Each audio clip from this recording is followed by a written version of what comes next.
brought to an end as soon as possible.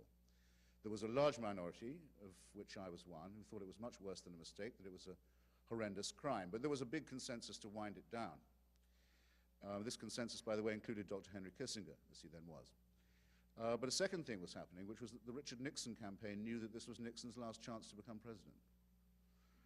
And they evolved the following plan, that they would go to the South Vietnamese military junta in Saigon, led by General Thieu, and they would say to them, they had to do this privately and covertly because it was illegal and treasonous to do it, they would say to them that if they, the South Vietnamese, would withdraw from the peace negotiations that the US government was then sponsoring in Paris, and would time that withdrawal for the eve of the election, that the incoming Nixon administration would give them a better deal, would give the South Vietnamese a better return.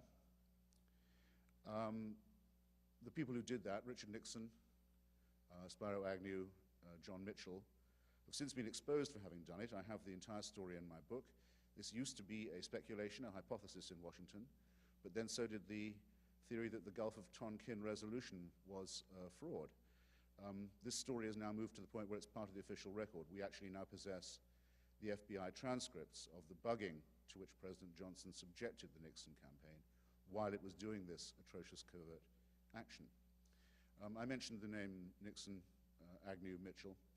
There was a fourth man, Henry Kissinger, who was attached to the negotiations in Paris in his capacity as a liberal Republican.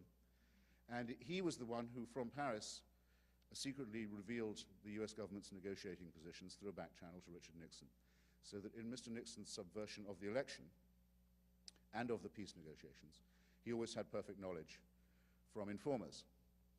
And on the 3rd of November 1968, the South Vietnamese did pull out of the Paris peace talks, bringing them to a halt, sabotaging them completely, and destroying the peace plank of the Democrats' re-election campaign.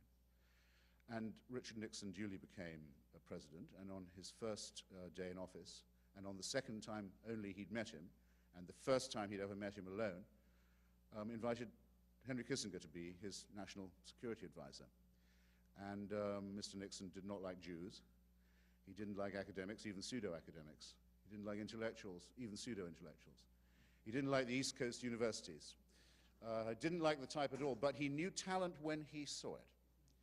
And a star was born, and a one-man international rolling crime wave began. And the beginning of it was this: the illegal mortgage on another 4 years of the Indochina War that had been taken out without the knowledge of the American people, because not even the Johnson administration dared share what it knew about Nixon's covert action. That illegal mortgage had to be paid off, and it was paid off, with 4 to 5 years more of the war, and not just of a war in Vietnam that was already a war of aggression and atrocity, but by extending and deepening that war, expanding it to Cambodia and to Laos, and to heavy further continued bombardment of North Vietnam.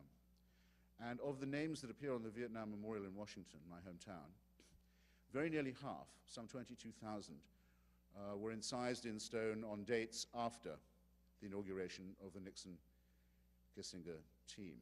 And we would not have the resources to build a wall big enough on which to inscribe the names of the Vietnamese, Cambodians, and Laotians who were killed in that time. I often think we don't even want to know how many there were. And there would be no way, there still is no way of computing the incredible damage done to the ecology and economy and society of those peoples. And that was how the Nixon-Kissinger adventure began. And that's the first item in my bill of indictment. And if you combine the two elements of this, the sabotage, the deliberate sabotage of an American presidential election, and the sabotage and subversion of the ongoing Paris peace negotiations on Indochina into one single act, which they do form one single action, I say it's the wickedest thing ever done in American political history. And I've so far had no challenger to say that this has a rival for that. But I should pause, but not for long, to let that sink in. I'm pressed for time. I can move on to another peaceful, democratic, orderly transition of power, if you like. Not long after this, the people of Chile had an election. The Chilean people were very proud of the fact that they had a peaceful, orderly, democratic transition of power in their country. They had a tradition of it. They were the envy of their neighbors in Brazil and Uruguay and Paraguay and Argentina. For that very reason, the army had never intervened in a Chilean election before. They were rightly proud of this. But in the year 1970, the wrong party won that election, the wrong candidate won it from the point of view of Mr. Nixon and Mr. Kissinger.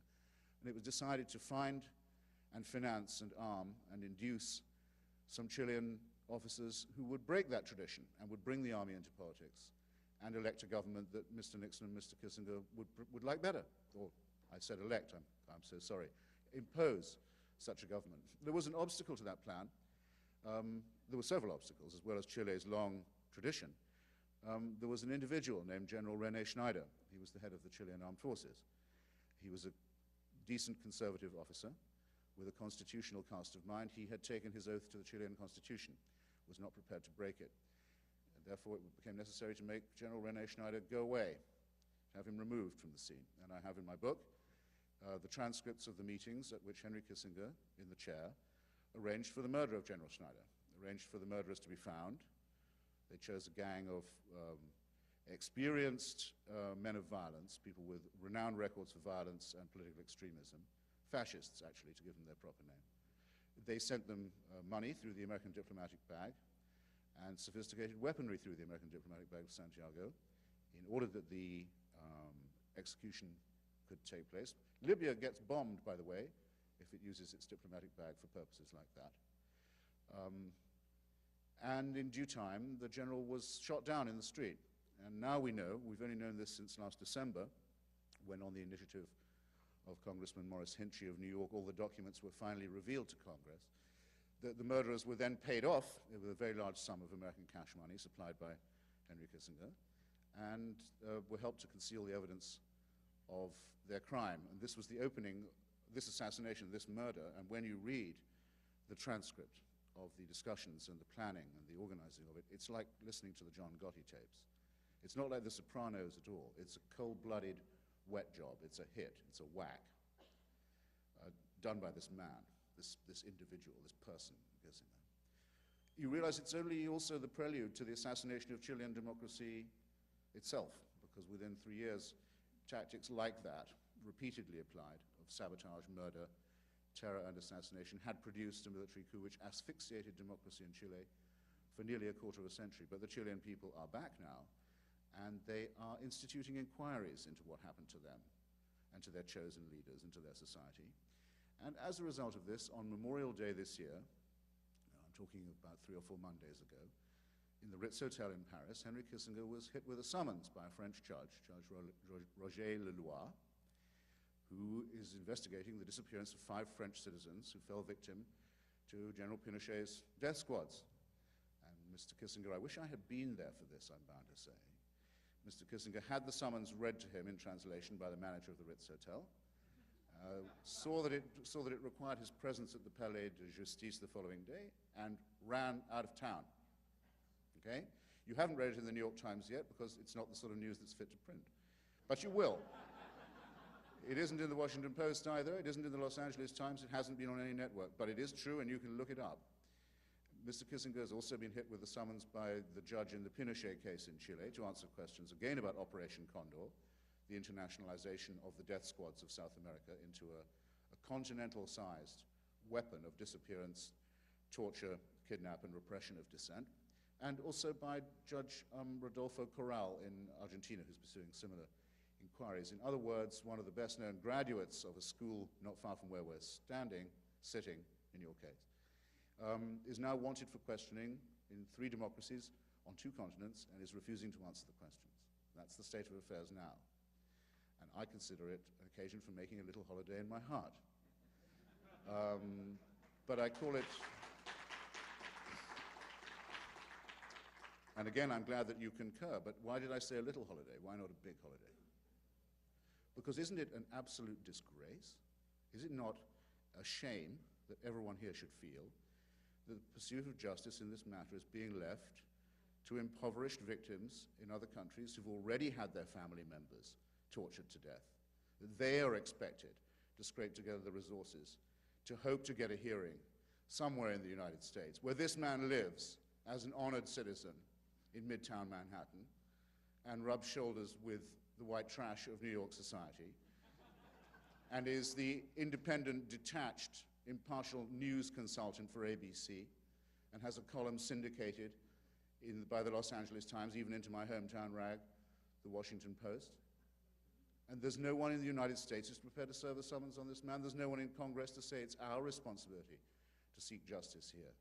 Does the United States not go around the world insisting on the speedy delivery of other war criminals to instant justice? Aren't we indeed delighted to see that Mr. Milosevic was finally collared today? I certainly am. But we do not talk to our own society in the language, the peremptory terms we quite rightly employ with Serbian fascists, or with Rwandans, or indeed with Germans, or Brazilians. We tell them, no, you must face your history.